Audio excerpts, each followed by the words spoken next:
Ada begitu banyak orang Kristen pada masa kini, mereka tidak peka terhadap suara Tuhan, mereka tidak peka terhadap situasi, mereka tidak peka terhadap keadaan orang lain dimanapun. Yang penting mereka senang, yang penting mereka happy, yang penting mereka bahagia, yang penting mereka bisa mencapai apa yang mereka inginkan. Tidak peduli orang lain, mereka mau susah, mau menderita, mau senang, tidak peduli.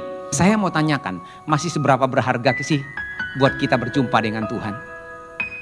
Masihkah berharga buat kita untuk beribadah? Masihkah berharga bagi kita untuk bersekutu dengan Tuhan? Masihkah berharga buat kita untuk melayani Tuhan? Masihkah berharga buat kita untuk menyampaikan berita keselamatan kepada orang lain?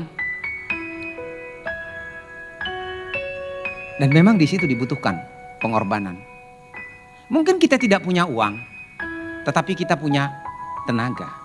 Mungkin kita tidak punya tenaga untuk itu, mungkin kita punya uang, kita punya talenta, kita punya karunia yang bisa kita berikan untuk sesuatu yang berharga dalam hidup kita.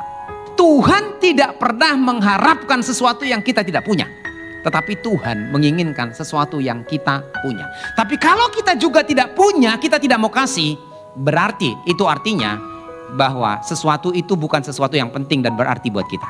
Karena seseorang hanya akan memberikan sesuatu yang berharga dan penting kalau sesuatu itu juga berharga dan penting. Contoh misalnya, kalau saya mau membeli satu jam, maka kalau jam itu sesuatu yang penting buat saya, maka saya akan rela mengeluarkan uang sesuai dengan harganya. Tetapi kalau itu menjadi sesuatu yang tidak penting, ya ngapain saya keluarkan uang? Tetapi karena itu menjadi sesuatu yang penting, kita bayar makan yang enak itu dengan harga yang mahal. Kita beli barang yang mahal itu karena memang sesuatu yang kita butuhkan dan itu penting buat kita. Itu bermakna buat kita. Demikian juga ketika kita melakukan sesuatu kepada Tuhan, itu tergantung persepsi kita dan nilai seberapa besar kita memandang Tuhan dalam hidup kita. Seberapa besar pemahaman kita terhadap Tuhan, seberapa besar makna Tuhan, kehadiran Tuhan dalam kehidupan kita, seberapa besar kita menyadari peran Tuhan dalam hidup kita, maka sebesar itulah pengorbanan kita. Kita melihat bagaimana Bapa mengorbankan anaknya yang tunggal, karena kita ini berharga di mata Tuhan. Alkitab mengatakan berharga di mata Tuhan. Bagaimana Maria bisa mengorbankan masa depannya, impiannya. Kenapa begitu? Karena dia melihat ini untuk keselamatan umat manusia. Karena Yesus yang akan dilahirkan itu disebut Yesus. Dia adalah juru selamat yang akan menyelamatkan manusia berdosa. Bernilai buat dia, makanya dia rela mengorbankan dirinya. Demikian juga ketika orang-orang para gembala, mereka harus meninggalkan kawanan ternak mereka, mereka harus berjalan dalam cuaca yang dingin, pada malam-malam mereka harus ngantuk. Kenapa? Karena berita itu menjadi berita yang penting dan bermakna dalam hidup mereka. Mereka pergi menyembah Yesus. Demikian juga orang Majus ini ketika mereka mendapatkan konfirmasi dari bintang itu, mereka dari jauh mengorbankan apa yang mereka punya, kenyamanan mereka, meninggalkan keluarga mereka pergi jauh di sebelah barat dan kemudian membawa emas, kemenyan dan mur.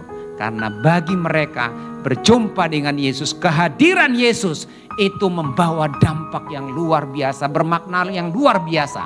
Saya mau katakan sekali lagi bahwa seberapa besar pemahaman kita dan seberapa besar makna kehadiran Tuhan dalam kehidupan kita, maka sebesar itulah pengorbanan kita. Kalau kita mengasihi Tuhan, itu artinya kita berkorban. Tapi sebaliknya, kita berkorban itu belum tentu karena mengasihi. Ada mungkin faktor lain.